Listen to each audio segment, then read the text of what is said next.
오늘은 하나님 말씀 앞에 겸손히 서라라는 제목으로 함께 말씀을 나누도록 하겠습니다. 이 부모가 자녀를 사랑하면 한 번 말하는 것에 그치지 않습니다. 칭찬은 두말할 것도 없고요.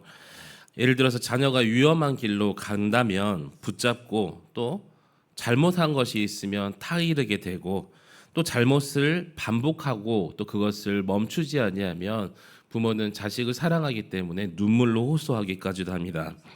그래서 자녀가 듣지 않고 잔소리로 여길지라도 포기하지 않고 다시 또 말하고, 이게 부모인 것 같아요. 왜냐하면 사랑하기 때문이죠. 관심 없으면 말도 하지 않습니다. 사랑하기 때문에 잔소리라는 것도 하게 되고, 사랑하기 때문에 책망도 하게 되고, 사랑하기 때문에 기다릴 줄 아는 것이 이 부모의 사랑이라는 거예요. 하나님께서는 예루살렘을 향하여서 끊임없이 말씀을 하십니다. 선지자를 보내시고 또 율법을 주시고 또 징계를 통해서 깨닫게 하시고, 심지어는 주변의 나라들까지 사용하시면서 또 멸망에 이르기까지 그 말씀을 통하여서 경고를 하시는데, 마치 아버지가 그 위험한 상황에서 잠들어 있는 아이를 깨우는 것 같은 그런 모습으로 하나님은 끊임없이 백성들의 마음을 두드리셨습니다. 그런데 문제는 뭐냐면 이 예루살렘이 하나님의 말씀을 듣지 않았다는 거예요. 하나님께서 말씀하시면 귀를 막고, 하나님께서 불을 부르시면 뒤돌아봐야 되는데 등을 돌리고 있고, 하나님께서 가까이 와라 라고 하면 자신의 길을 선택하면서 그 길을 계속해서 걸어갑니다. 하나님께서 돌이키라고 말씀을 하시는데 사람들이 계속해서 앞으로 달려가면서 하나님의 그 멈추라는 말씀을 듣지 못하고, 그렇게 사람들은 날이 갈수록 더욱더 완악해져 가고 있었어요. 오늘 본문은 바로 그런 예루살렘을 향한 하나님의 탄식으로부터 시작됩니다. 1절 말씀에 보니까 패역하고 더러운 곳, 포악한 그 성읍이 화 있을진저라고 말씀하시죠.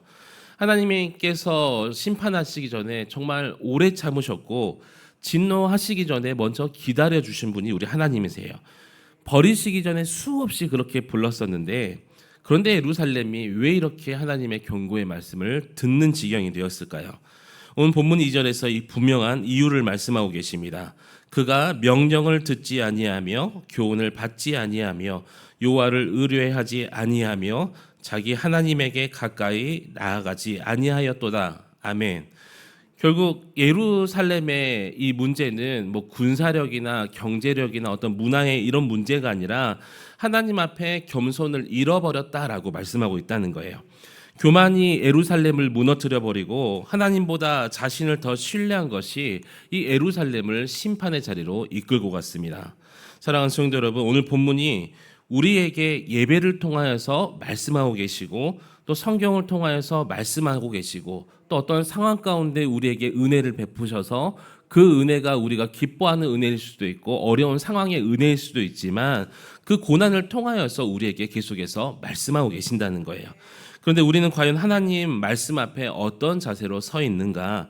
겸손히 듣고 있는가? 아니면 아직도 내 생각과 내 판단으로 가득 차서 하나님의 말씀에 이 말씀을 내 자리로 모셔야 되는데 내어드리지 않는 모습을 우리가 가지고 있는가?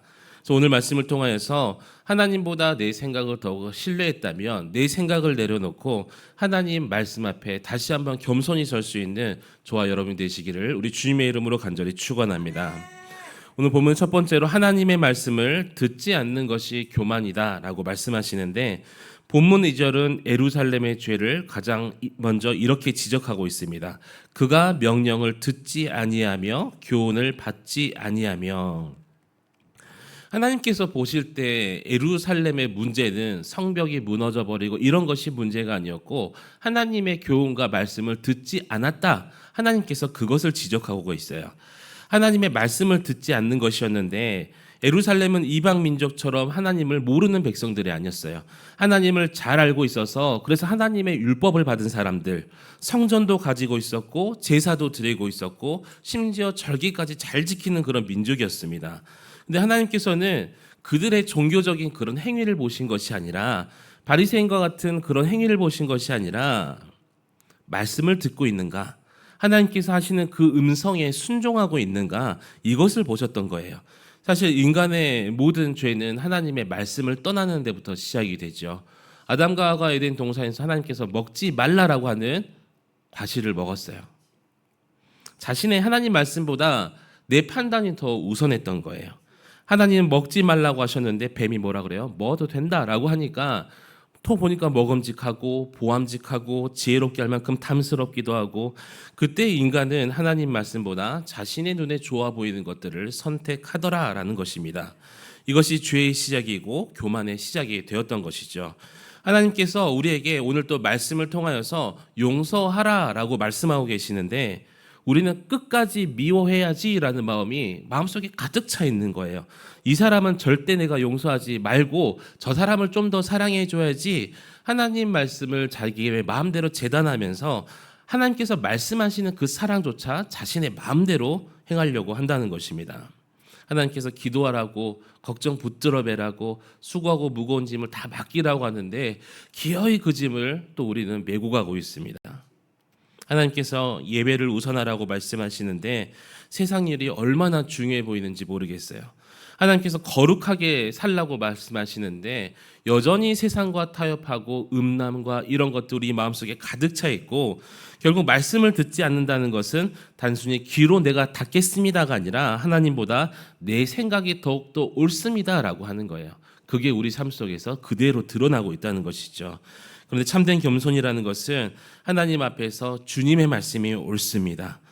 이해되지 않아도 순종하겠습니다. 손해보는 것 같아도 내가 그 말씀을 따르겠습니다.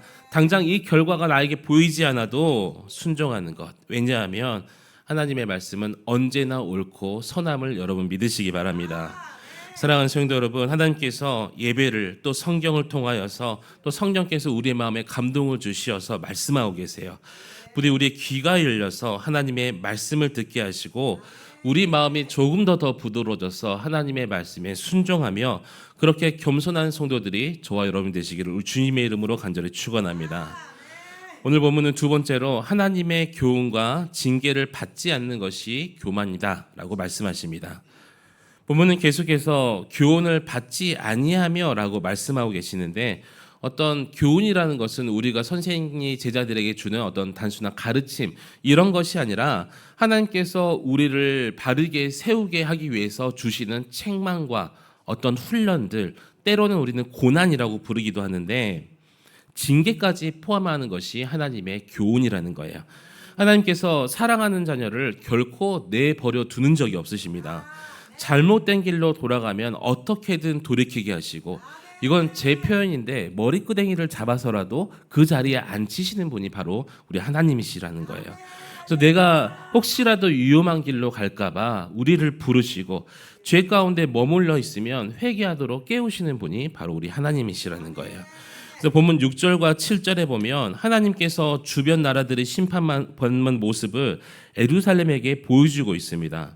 그러니까 이방 나라가 멸망하는 것이 단순한 국제 정세를 보여줬다 이런 것이 아니라 하나님께서 예루살렘에게 주시는, 너 이렇게 우상 숭배하고 하나님 말씀 안 들으면 이렇게 멸망한다, 살아있는 교훈을 보여주고 계셨다는 거예요. 하나님께서 저 모습을 보고 두려워하면서 나에게 돌아오라 이렇게 교훈하고 계시는데, 그런데 예루살렘은 그럼에도 불구하고 깨닫지 못하는 그런 모습들, 다른 나라의 멸망을 보면 정신을 차려야 되는데 자신은 안전하다, 저 나라 망했으니까 이제 우리나라는 안전하겠지, 우리에게 위협이 되는 나라가 망했으니까 나는 이제 잘 살겠지, 이런 생각을 하고 하나님의 경고의 말씀, 교훈의 말씀이 내 마음 가운데 들어오지 않았고, 그래서 여전히 죄를 반복하며 살아갔다는 거예요. 사람은 참 이상하죠. 형통할 때는 하나님을 잊어버리고 어려울 때에 하나님을 찾는 사람들은 그래도 믿음이 있는 사람들이에요. 그런데 어려움을 만나면 하나님을 찾아보고 자신을 뒤돌아봐야 되는데 어떻게 되냐면 다른 사람 탓을 하더라는 거예요. 또 환경을 탓을 하더라는 거예요. 그러면서 여전히 또 죄를 지어요. 그런데 하나님께서 때로는 고난을 통해 우리를 부르시는 것은, 또 병상에서 우리를 부르시는 것은, 실패 가운데 눈물이 자리에서 우리를 부르시는 것은 하나님께서 우리를 망하게 하기 위해서 그런 자리를 허락하시는 것이 아니라 하나님께서 우리를 구원하시기 위해서, 돌이키게 하기 위해서 그 고난을 우리에게 허락하신 줄 믿습니다. 그래서 우리 사랑하는 성도 여러분들은 고난 속에서도 하나님의 마음을 볼 줄 아는 지혜가 있어야 되는 거예요. 주님, 이 상황 속에서 도대체 나에게 무엇을 말씀하려고 하시는 것입니까? 주님, 무엇을 가르치려고 하십니까? 무엇을 깨닫게 하려고 하십니까? 물어봐야 될 줄 믿습니다. 교만한 사람은 근데 이런 게 보이지 않는 거예요. 겸손한 사람들은 눈물 속에서도 그 하나님의 뜻을 발견하게 됩니다. 그래서 우리 모두가 하나님의 교훈을 달게 받고 더욱 성숙한 믿음의 그런 사람들로, 하나님의 백성들로 세워질 수 있기를 우리 주님의 이름으로 간절히 축원합니다. 오늘 본문은 마지막으로 하나님을 의지하며 가까이 나아가는 것이 겸손이라고 말씀하고 있습니다. 본문 2절 마지막 부분에서 예루살렘의 영적인 상태를 우리에게 잘 보여주고 있는데, 여호와를 의뢰하지 아니하며 자기 하나님에게 가까이 가지 아니하였느니라. 아멘. 예루살렘은 하나님을 버린 게 아니었습니다. 문제는 하나님보다 다른 것들을 더 의지하며 나아갔다는 거죠. 입술로는 하나님을 계속해서, 왜요? 성전도 있고 제사도 드리고 절기도 지키니까요. 하나님을 말하지만 실제 삶에서 어떤 군사력을 의지하고 다른 나라가 망해가는 것을 즐거워하면서 재물을 의지하고 인간의 지혜를, 또 세상의 권력을 의지하며 살아갔습니다. 하나님께 가까이 가기보다는 자신들은 스스로 그렇게 생각했죠. 하나님께 가까이 갔다. 나는 하나님께 속해 있다. 그런데 실상은 자신의 방법을 더 신뢰했다는 것입니다.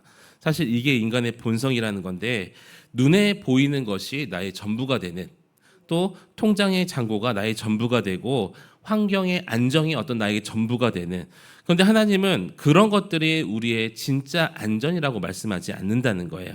왜냐하면 하루아침에, 예전에 설교 금요일에 말씀드린 것처럼 하루아침에 무너질 수도 있고 재산도 사라질 수도 있고, 이 모든 것들이 세상의 것은 변하기 때문이에요. 근데 오직 우리 하나님만이 변치 않으시는 우리의 피난처가 되심을 여러분 믿으시기 바랍니다. 그래서 겸손한 사람들은 알고 있는 거예요. 나의 진정한 안전은, 나의 피난처는, 나의 도움은 우리 하나님이시구나. 문제가 생기면 그래서 나는 하나님께 달려가야 되겠구나. 평안한 가운데도 하나님께 감사함으로 나아가겠구나. 그래서 혹시라도 여러분 미래가 두려우시다면 하나님께 기도함으로 나아갈 수 있기를 축복합니다. 어떤 일을 결정할 때 하나님께로 먼저 물어보시기를 축복합니다. 왜냐하면 하나님께서는 나의 모든 경험보다, 세상의 모든 경험보다 더 승리하실 분이기 때문이죠. 그래서 겸손한 사람은 하나님께로 나아가는 줄 믿습니다. 하나님께로 가까이 나아간다는 것은 여러분 단순히 교회에 다닌다가 아닙니다. 하나님을 의지하는 것이고 동행하는 것이고, 하나님 없이는 나는 살 수 없습니다가 내 입에서 고백되어지고 인정되는 것이 바로 하나님께로 더 가까이 간다는 거예요. 이 모습이 바로 우리 그리스도 안에서 가장 아름답게 나타나는데, 예수 그리스도는 하나님의 아들이신데 자신을 낮추시고 이 땅에 오셨어요. 그런데 하나님이신 그 하나님의 아들이, 예수 그리스도가 하나님의 뜻에 끝까지 순종하시는 모습을 우리에게 먼저 보여주셨다는 거예요. 사역을 시작할 때도, 사역을 마무리할 때도, 또 십자가를 지실 때도, 십자가 상에서도 여전히 하나님을 붙들었고 하나님께 기도하는 우리 주님, 내 의의가 아니라 우리도 그 십자가의 공로 예수 그리스도를 붙들어야 될 줄 믿습니다. 사랑하는 성도 여러분, 날마다 하나님께 더 가까이 나아가고 예수 그리스도를 더 의지하는 삶을 살아가는 것, 그래서 하나님의 은혜와 하나님의 그 보호하심 가운데 거하는 그런 복된 성도들이 저와 여러분 되시기를 우리 주님의 이름으로 간절히 축원합니다. 말씀 맺도록 하겠습니다. 우리는 스바자 선지자를 통하여서 하나님의 마음을 계속해서 보고 있습니다. 하나님께서 기뻐하시는 사람은 과연 어떤 사람일까요? 완벽한 사람이 아니에요. 실수하는 사람도 하나님께서 예뻐하시고요. 또 죄 중에 있는 사람도 하나님께서 사랑하셔요. 왜요? 하나님께 사랑하신 사람은 죄 가운데도 또 실수 가운데서 돌이키는 사람이기 때문입니다. 그래서 하나님께서는 그런 겸손한 사람을 찾고 계세요. 자신의 죄를 인정하는 사람, 하나님의 말씀 앞에서 무릎 꿇고 순종하는 사람, 자신의 힘이 아니라 내가 아무리 많은 힘을 갖고 있더라도 하나님을 의지하는 사람. 저는 그래서 다윗이라는 왕이 왜 하나님께 그렇게 칭찬받았을까라고 생각해 보면, 다윗은 없는 중에 하나님을 의지했던 사람이 아니라 있는 중에 하나님을 의지했단 말이에요. 그게 더 힘든 것이죠.